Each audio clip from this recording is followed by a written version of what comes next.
Hello everyone, so welcome back to my channel and to this video in which we will be discussing about a concept based on concentration terms जो कि normality है. इसका already हम एक video discuss कर चुके हैं, basic definition and formulas. आज का ये जो video है ये second part है for the normality concept and इसमें हम लोग discuss करेंगे how to find the n factor. जैसे अगर आपने लास्ट वीडियो देखा होगा नॉर्मेलिटी का, तो उसमें हमने इक्विवेलेंट मास निकालने के लिए, ग्राम इक्विवेलेंट्स निकालने के लिए एन फैक्टर का यूज़ किया है. So in this video we will be discussing about this part कि किसी भी पर्टिकुलर सब्सटेंस का एन फैक्टर हम कैसे निकालते हैं. So let's get started. सबसे पहले अगर हमारे पास जो सब्सटेंस है वो एक एसिड है, आप किसी एसिड मॉलिक्यूल को देख रहे हो और आपको उसका एन फैक्टर निकालना है. तो एन फैक्टर किसी एसिड के लिए होता है नंबर ऑफ आयनाइजेबल और रिप्लेसेबल H प्लस आयंस. क्योंकि acid H plus ions release करेगा तो वो कितने H प्लस रिलीज कर सकता है उसके बेस पे हम उसका एन फैक्टर फाइंड आउट करते हैं. Like for example if you have HCl, so HCl के केस में एन फैक्टर क्या हो जाएगा, सीधा सीधा 1, क्योंकि ये एक H प्लस दे सकता है, राइट.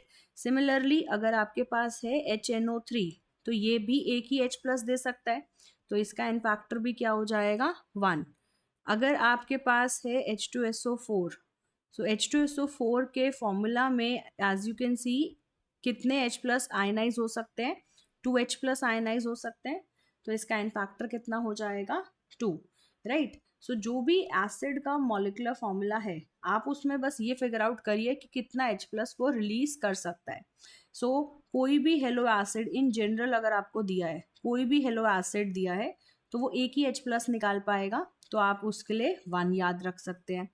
अब कुछ इसमें एक्सेप्शनल केसेस बन जाते हैं जो आपको स्ट्रक्चर के बेस पे भी सॉल्व करने होते हैं. जैसे फॉस्फोरिक एसिड है तो इसमें आपको 3 H दिख रहे हैं और ये तीनों के तीनों H आयनाइजेबल हैं, तो इसका एन फैक्टर 3 हो जाएगा. ऐसे ही अगर आपको फॉस्फोरस एसिड गिवन है तो इसमें दिख तो 3 H रहे हैं लेकिन आयनाइज मैक्सिमम 2 ही हो सकते हैं, तो इसलिए इसका एन फैक्टर 2 हो जाएगा. एंड अगर हाइपोफॉस्फोरस एसिड है विच इज़ H3PO2, तो 3 H होने के बावजूद भी आयनाइजेबल एक ही H है, सो इसका एन फैक्टर क्या हो जाएगा 1, right.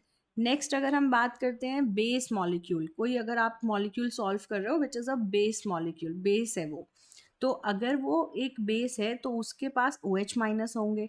So number of ionisable और replaceable OH minus ions n factor बन जाता है किसी बेस का. Like if you have NaOH और इफ़ यू हैव KOH, तो आपको फॉर्मूला में नज़र आ रहा है एक ही OH है, तो इनके एन फैक्टर की वैल्यू क्या हो जाएगी 1. ऐसे ही अगर आपके पास है कैल्शियम हाइड्रोक्साइड लेट से, तो इसमें आपको दिख रहा है कि 2 OH माइनस हैं, तो आप यहाँ पे 2 लिख सकते हैं इसके एन फैक्टर की बात. अब जब हम इक्विवेलेंट वेट निकालते हैं, इक्विवेलेंट मास निकालते हैं किसी पर्टिकुलर मॉलिक्यूल का, तो हम आयनाइजेबल आयंस की बात करते हैं, यानी जो भी आयनाइजेबल मैक्सिमम वैल्यू है हम वो एन फैक्टर में लेते हैं.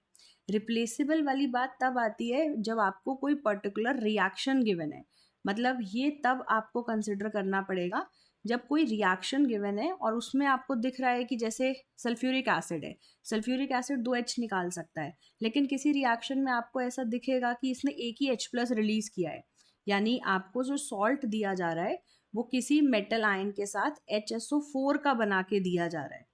So that means sulphuric acid ने एक ही H प्लस आयनाइज किया है, दूसरा नहीं किया है. सो उस पर्टिकुलर रिएक्शन में आप सल्फ्यूरिक एसिड का एन फैक्टर क्या कंसिडर करेंगे, 1 कंसिडर करेंगे. तो इसलिए यहाँ पे मैंने लिखा है कि आयनाइजेबल और रिप्लेसेबल.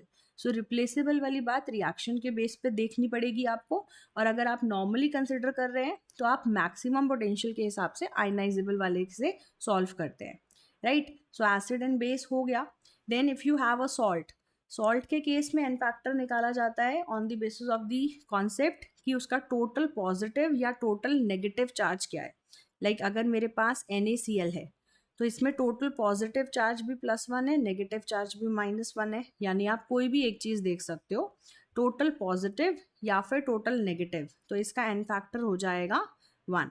अगर मेरे पास कोई दूसरा सॉल्ट है, like for example if I have calcium sulphate, तो इसका टोटल पॉजिटिव चार्ज में देखती हूँ तो वो भी +2 है, और नेगेटिव चार्ज भी देखती हूँ तो वो भी -2 यानी 2 ही है, तो एन फैक्टर क्या हो जाएगा 2।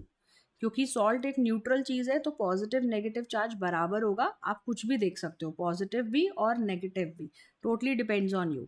ऐसे ही अगर मेरे पास एक सॉल्ट है, let's suppose I have aluminium sulphate.